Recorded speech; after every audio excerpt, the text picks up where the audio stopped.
Assalamualaikum warahmatullahi wabarakatuh. Selamat pagi anak-anak. Pada kesempatan kali ini, Ibu akan melanjutkan kembali materi yang kemarin, yaitu tentang sel.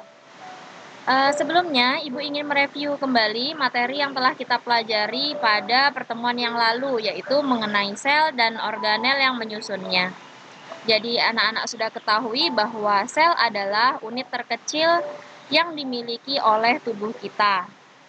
Di dalam sel yang kecil itu, terdapat berbagai macam organel sel, seperti mitokondria, ribosom, dan lain sebagainya.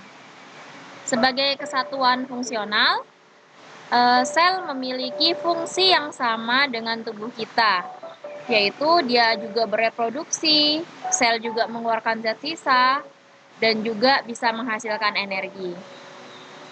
Sebelumnya, Ibu ingin memberitahu bahwa ketika kita mempelajari materi ini, Ibu harapkan kalian bisa fokus karena ketika kita belajar tentang sel, maka kita mempelajari sesuatu hal yang tidak terlihat, sehingga dibutuhkan konsentrasi agar kalian bisa memahami dengan baik.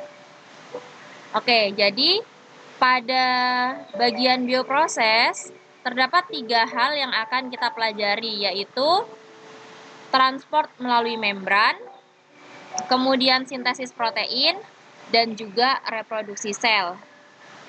Pada kesempatan kali ini, Ibu akan membahas terlebih dahulu tentang transport melalui membran.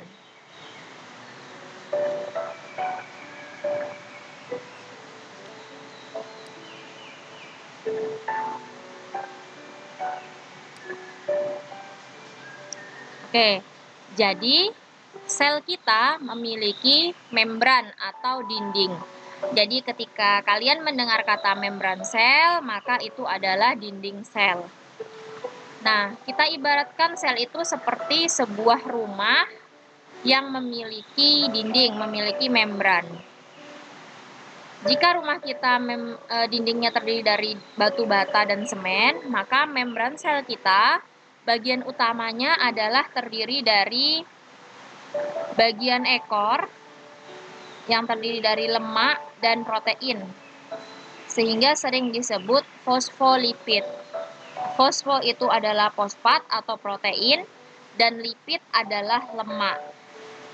Jadi, seperti jarum pentul atau pentul korek, di mana bagian ekornya itu terdiri dari fatty atau lemak yang bersifat hidrofobik.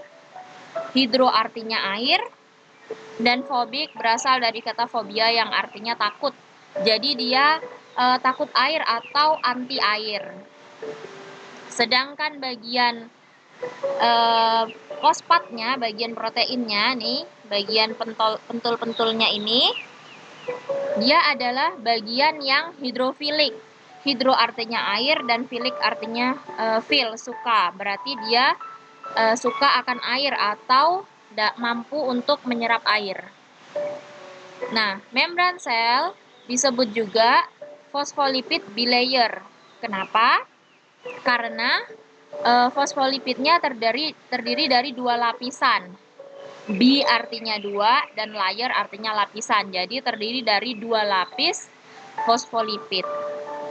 Kemudian di bagian membran sel terdapat protein perifer dan protein integral. Apa perbedaannya? Protein perifer adalah protein yang menempel pada bagian luar atau bagian dalam dari membran sel. Sedangkan protein integral adalah protein yang menembus dari fosfolipid bilayer. Protein integral inilah yang menjadi semacam pintu bagi membran sel. Dia yang akan menjadi jalan keluar masuknya zat-zat tertentu yang nanti akan kita bahas. Selain itu, di dalam membran sel juga ada glukos atau gula. Glukos atau zat gula yang menempel pada protein disebut glikoprotein. Sedangkan yang menempel pada lemak disebut glikolipid. Jadi ini adalah bagian dari membran sel kita. Bisa kita bayangkan betapa rumitnya sel yang sekecil itu, dinding selnya saja sudah serumit ini struktur penyusunannya.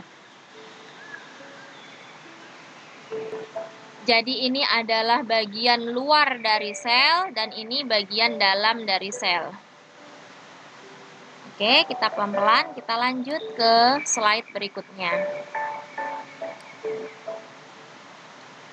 Nah, jadi transport melalui membran atau keluar masuknya zat melalui membran dibagi menjadi dua. Ada transport pasif dan ada transport aktif.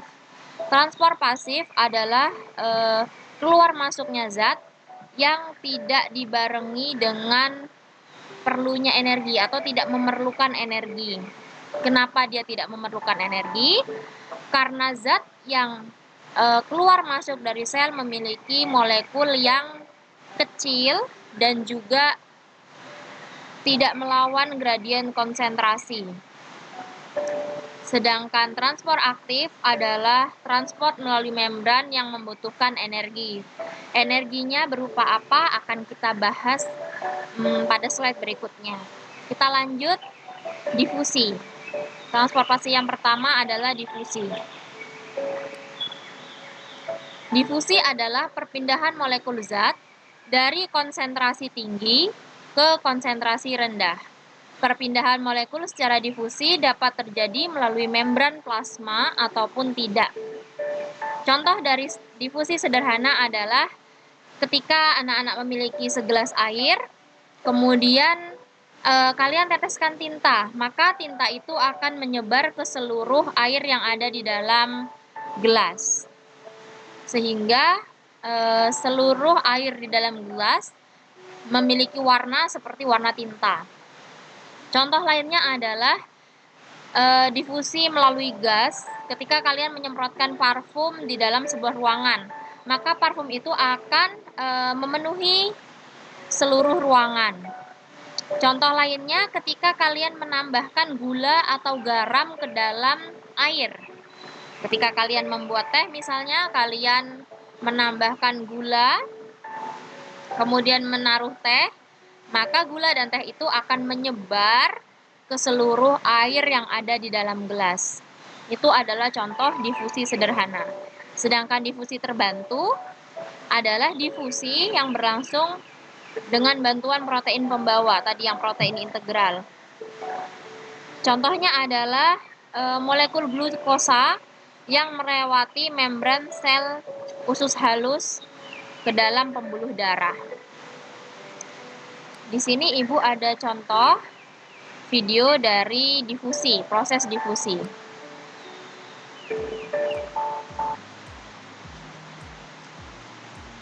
Oke, kita lihat. Molecules dissolved in a solution are in constant random motion due to their kinetic energy. Molekul yang ada di dalam air akan bergerak secara konstan. Artinya, dia berusaha untuk tetap seimbang. Molekul itu berada di dalam gelas ini tetap seimbang jumlahnya. Jadi misalnya ini adalah segelas air gitu ya, maka molekulnya setara di dalam seluruh gelas ini. Is that dissolved molecules become evenly distributed throughout the solution. This tendency of molecules to spread out is an example Dia of memiliki diffusion. kecenderungan untuk But how menyebar. do these molecules come to be evenly distributed? Let's start with Nah, a beaker kemudian of plain water. Di What will dalam happen gelas if we itu now add kita a lump of tambahkan sugar to the sebongkah water? gula. A lump of sugar is composed of Di dalam many sebongkah individual gula sugar tersusun molecules, atas and even as a molekul solid gula. lump, the individual sugar Bahkan molekul di molecules are dalam in gula itu motion. sendiri bergerak. Jadi ketika ada benda padat, di dalamnya itu ada molekul-molekulnya. Nah, molekul di dalam benda padat itu juga cenderung untuk bergerak, namun geraknya sangat sedikit karena ikatan molekulnya sangat kuat. Oke, next.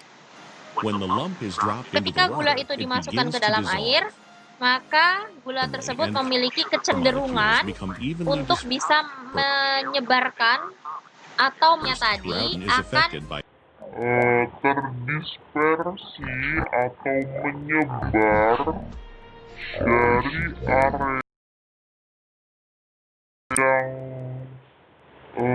area yang konsentrasinya tinggi menuju ke area yang konsentrasinya rendah. Ini yang disebut dengan difusi. Penyebaran molekul dari yang konsentrasinya tinggi menuju ke yang konsentrasi molekulnya rendah. Yang konsentrasi molekulnya tinggi tadi adalah bongkahan gula. Kemudian bongkahan gula tersebut menyebar atau terdispersi menuju ke area yang memiliki konsentrasi gula yang rendah, sehingga akhirnya dalam satu gelas itu Steepness of the concentration gradient. memiliki Although jumlah not specifically molekul shown in gula this animation, yang this is sama. one of the processes whereby materials are exchanged between a cell and its environment.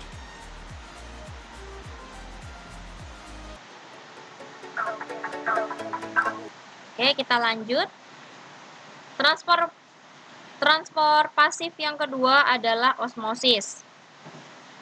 Osmosis adalah perpindahan molekul pelarut, misalnya air, dari yang larutan konsentrasinya rendah atau hipotonik menuju ke larutan yang konsentrasinya tinggi atau hipertonik melalui sebuah membran yang semi permeabel. Artinya semi permeabel adalah membran atau dinding sel itu dapat dilalui oleh zat tetapi yang molekulnya kecil sehingga dia bersifat selektif. Yang kecil bisa lewat tetapi molekul yang besar tetap tertahan pada bagian membran lainnya. Osmosis dibedakan menjadi dua, yaitu endoosmosis dan exosmosis.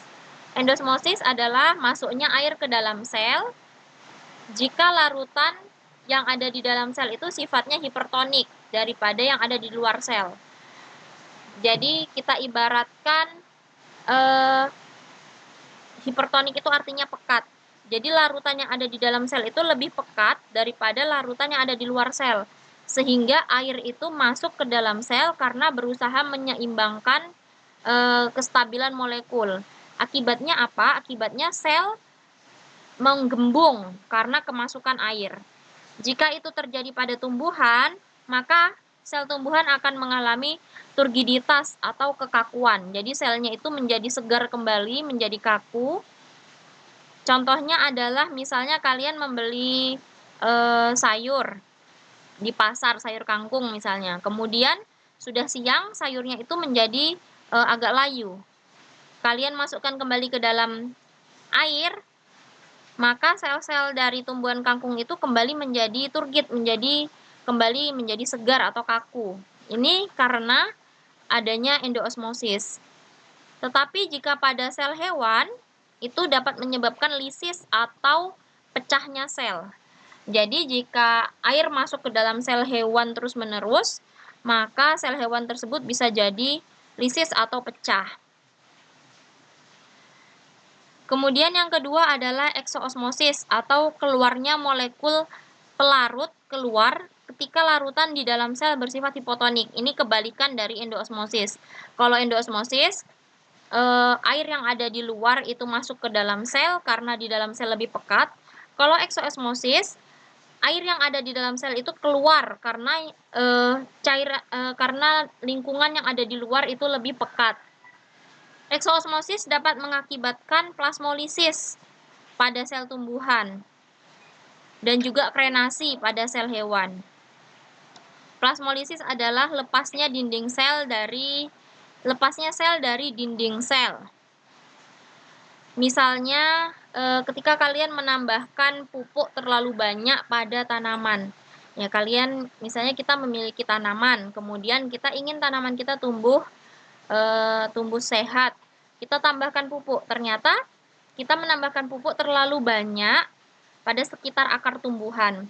Akibatnya, lingkungan luar dari sel akar itu lebih pekat dan lingkungan sel yang ada di dalam akar lebih bersifat hipotonik, artinya tidak sepekat yang ada di luar. Akibatnya bukan pupuknya yang masuk ke dalam akar, tetapi justru cairan sel yang ada di dalam akar keluar, sehingga tumbuhannya menjadi malah mati karena dia kehilangan cairan sel. Demikian juga yang terjadi pada sel hewan. Oke, next. Di sini Ibu memiliki sebuah video. Kita coba putar. Ini adalah video tentang osmosis pada sel.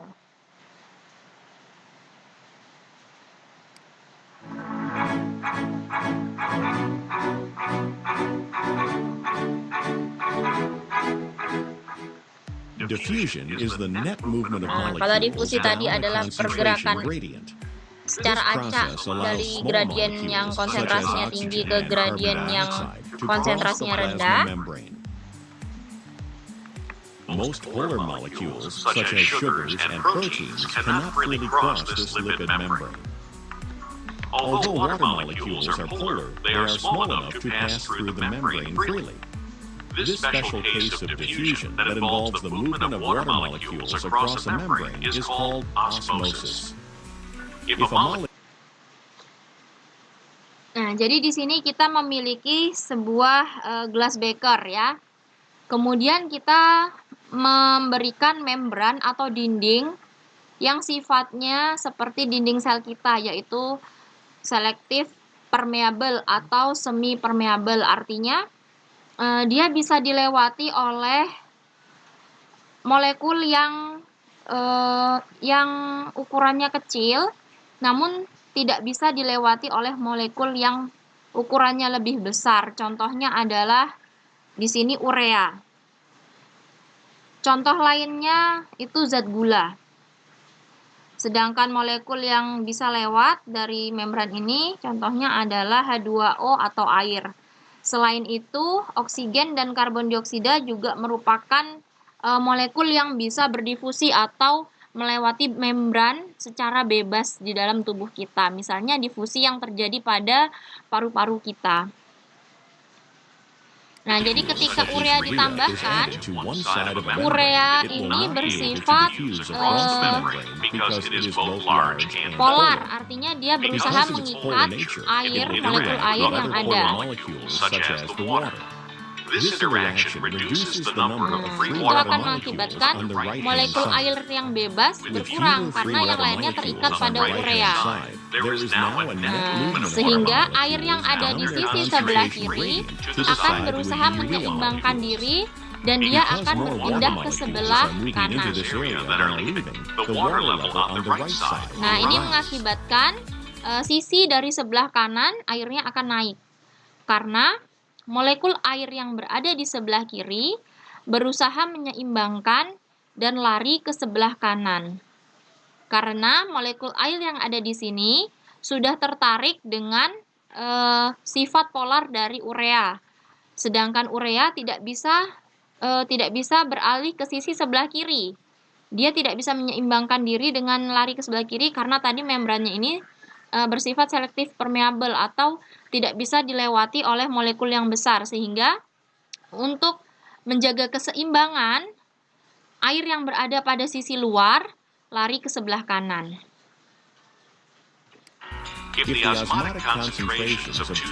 Nah, tapi jika kita menambahkan urea juga pada sisi sebelahnya,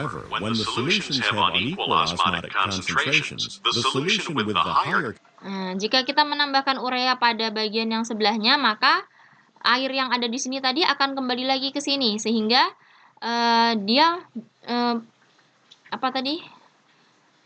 batas atasnya tadi sama, atau permukaan airnya akan sama. Nah, larutan yang memiliki kepekatan yang sama disebut isotonik. Artinya, larutannya memiliki konsentrasi kepekatan yang sama. Sedangkan yang seperti ini, maka yang sisi sebelah sini akan lebih pekat karena banyak ureanya. Ini disebut hipertonik. Hiper artinya lebih, atau tinggi, cairan yang tinggi kepekatannya. Sedangkan yang di sebelah sini adalah yang air murni tadi adalah cairan yang hipotonik. Hipo artinya rendah, tonik artinya cairan. Artinya cairan yang memiliki kepekatan atau gradien konsentrasi yang lebih rendah. Concentration of solutes is hypertonic, and the solution with the lower concentration of solutes is Yang hypotonic. Ibu maksud tadi ya, hipertonik dan hipotonik.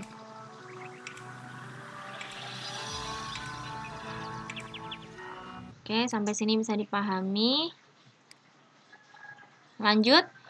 Oke, ini sudah masuk ke transport aktif. Tadi transport pasif, yaitu transport yang tidak membutuhkan energi. Sekarang kita masuk ke transport aktif. Yang pertama ada eksositosis. Eksositosis adalah proses pengeluaran zat dari dalam sel. Nah, jadi ketika sel ini tidak semua sel mengeluarkan zat, hanya sel-sel tertentu. Contohnya adalah sel yang dimiliki oleh kelenjar sekresi kita yang mengsekresikan hormon atau mensekresikan mukus. Mukus itu lendir. Jadi sel itu pada badan Golginya, kita kemarin sudah mempelajari organel sel yang namanya badan Golgi, akan membentuk kantong-kantong sekret atau vesikula. Vesikula ini di dalamnya mengandung sekret. Sekret itu artinya zat yang disekresikan. Zatnya apa? Tergantung dari selnya. Jika dia adalah kelenjar yang menghasilkan hormon, maka sekretnya ini berupa hormon. Ketika sekretnya yang dihasilkan berupa mukus atau lendir, maka sekretnya ini berisi lendir. Jadi, vesikula ini bergerak menuju ke membran plasma. Ketika dinding dari kantong vesikula ini dan dinding dari membran plasma ini sudah bertemu, maka akan terjadi perombakan protein sehingga dindingnya ini bisa membuka atau memberikan jalan dan sekretnya tadi bisa dikeluarkan. Nah, ini membutuhkan energi karena melawan gradien konsentrasi. Oke, selanjutnya ini eksositosis. Selanjutnya ada lawannya dari ekso adalah endo atau memasukkan. Endositosis adalah proses memasukkan zat ke dalam sel. Jadi endo itu artinya masuk dan sitosis itu artinya sel. Jadi memasukkan zat ke dalam sel. Ada 3 macam endositosis, yaitu fagositosis, pinositosis, dan endositosis. Endositosis yang diperantarai reseptor. Yang pertama, fagositosis. Fago itu artinya zat padat. Jadi sel memasukkan zat padat. Ini adalah selnya, contohnya di sini adalah sel amuba atau sel darah putih pada manusia juga bisa. Jadi ketika di dalam darah kita, ini darahnya, cairan darah, terdapat zat asing, misalnya kuman atau bakteri, maka sel darah putih kita itu akan menangkap, menjulurkan pseudopodianya dan membentuk seperti semacam perangkap atau kantong. Kemudian membawa masuk zat tersebut. Inilah yang disebut dengan fagositosis, yaitu proses masuknya zat padat ke dalam sel. Kemana zat padatnya ini? Bisa jadi dia dihancurkan oleh sel. Bisa jadi dia dicerna jika dia adalah sel amuba yang memakan bakteri. Kalau pinositosis sama dia prosesnya memasukkan zat, tetapi yang dimasukkan adalah pino atau cairan. Jadi dia seperti meneguk atau meminum cairan. Nah, dia membentuk sebuah vesikula atau sebuah kantong tadi, kemudian memasukkan cairannya. Nah, yang ketiga adalah endositosis yang diperantarai reseptor. Jadi di bagian membran selnya ini ada reseptor yang berusaha mengikat cairan untuk masuk ke dalam. Cairan yang terikat ini namanya ligan. Jadi sama seperti pinositosis, hanya saja dia dibantu oleh reseptor. Oke, jadi tadi transport membran yang sudah kita bahas yang aktif ada eksositosis dan endositosis. Selanjutnya yang terakhir Transport aktif yang terakhir adalah pompa natrium kalium. Jadi ini ceritanya ada satu sel, dinding selnya yang tadi kita sudah bahas di awal, fosfolipid bilayer, di mana di dalam fosfolipid ini ada protein integral yang berfungsi seperti pintu bagi keluar masuknya zat. Nah, di dalam tubuh kita, ion natrium itu kurang dibutuhkan di dalam sel, sehingga berusaha untuk dikeluarkan. Jadi ketika natrium sudah banyak di dalam sel, ini berusaha untuk dikeluarkan. Sedangkan kalium adalah ion yang dibutuhkan oleh sel kita. Jadi jika ada kalium yang ada di luar sel, maka sel itu berusaha untuk memasukkannya. Nah, proses ini tentunya melawan gradien konsentrasi. Kenapa? Karena jika natrium yang ada di luar sudah banyak, namun sel juga tetap masih mengeluarkan natrium, maka natrium ini harus berusaha melawan dari dalam sel yang natriumnya sedikit menuju ke luar sel yang natriumnya sudah banyak, tapi dia harus tetap dikeluarkan. Demikian juga dengan ion kalium. Kalium di dalam sel sudah banyak, sementara di luar sel sedikit, namun kalium itu harus tetap dipompa masuk. Nah, di dalam sel pompa natrium kalium ini seperti ditukar, natrium yang keluar 3, sedangkan kalium yang masuk 2. Dan itu membutuhkan energi. Untuk lebih jelasnya, Ibu putarkan videonya.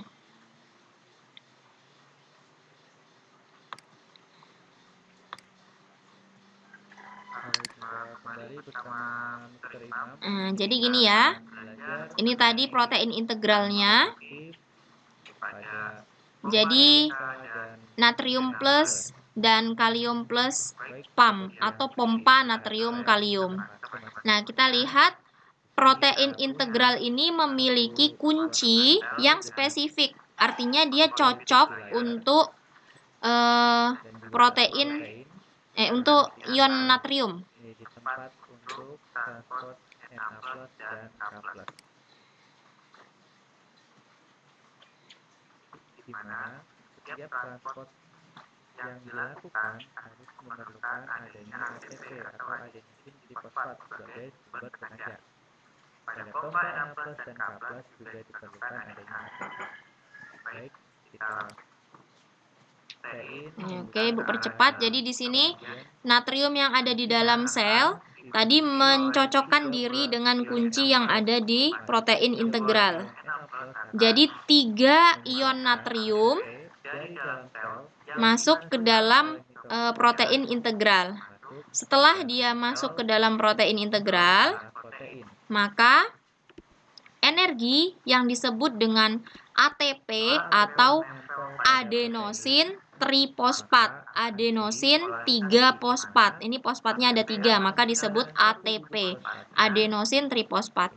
Nah, ATP-nya menempel pada protein integral, sehingga ini membukakan kunci.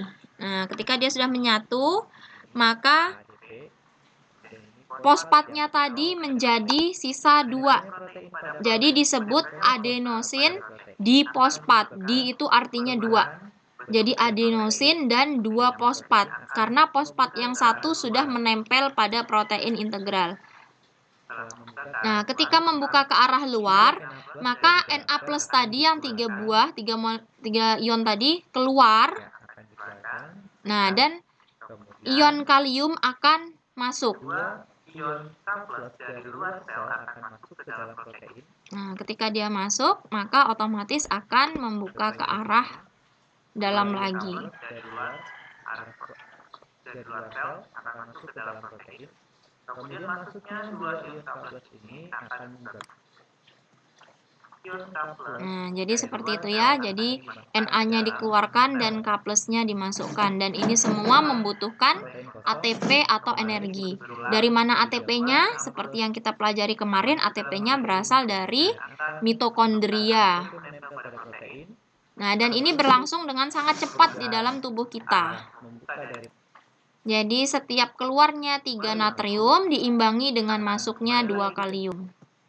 masuk dan siklus berulang kembali. Nah, jadi seperti itu siklusnya terus berulang ya. Transport aktif berupa pompa ion Na+ dan K+. Semoga bermanfaat. Salam sukses. Wassalamualaikum warahmatullahi wabarakatuh. Oke, materinya sudah habis. Jadi Ibu ulangin kembali bahwa di dalam transport pada membran sel ada 2 jenis, yaitu transport pasif dan transport aktif.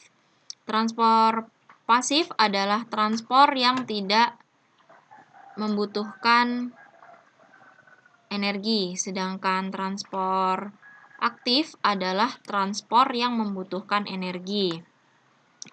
Energi yang dibutuhkan berasal dari ATP yang dihasilkan oleh mitokondria. Sementara itu, membran sel kita, Ibu ingatkan kembali, disebut fosfolipid bilayer, artinya fosfolipid yang terdiri dari 2 lapisan. Oke, sekian yang bisa Ibu jelaskan, kurang dan lebihnya Ibu mohon maaf. Wassalamualaikum warahmatullahi wabarakatuh. Jika ada pertanyaan, silahkan tulis di kolom komentar Google Classroom.